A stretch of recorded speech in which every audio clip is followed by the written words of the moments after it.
Hello everyone, তো আজকে দেখতে পাচ্ছ কাঁচা মাছ আছে। কাঁচা মাছের ঝাল বানিয়ে দেখাবো।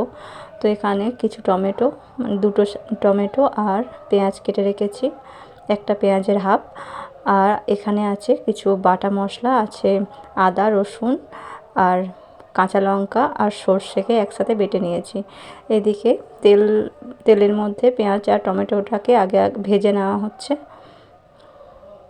একটু নরম হয়ে গেলে বাটা মশলাটা দিয়ে দেব,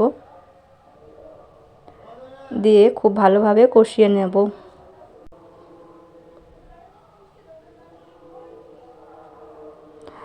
এখন দিয়ে দিলাম হলুদ গুঁড়ো আর একটু কালারের জন্য লঙ্কা গুঁড়ো।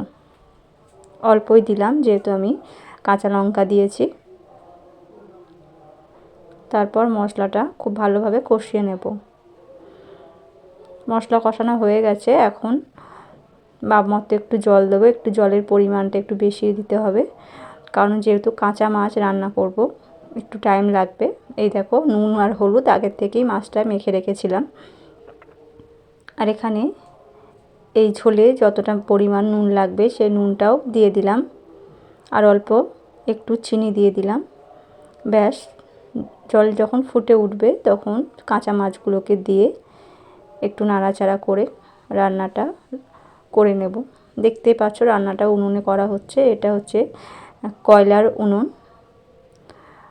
10 থেকে 15 মিনিট রান্না করে নেওয়ার পর ওপর থেকে সর্ষের তেল ছড়িয়ে আরও 10 মিনিট মতো রান্নাটা করে নেব।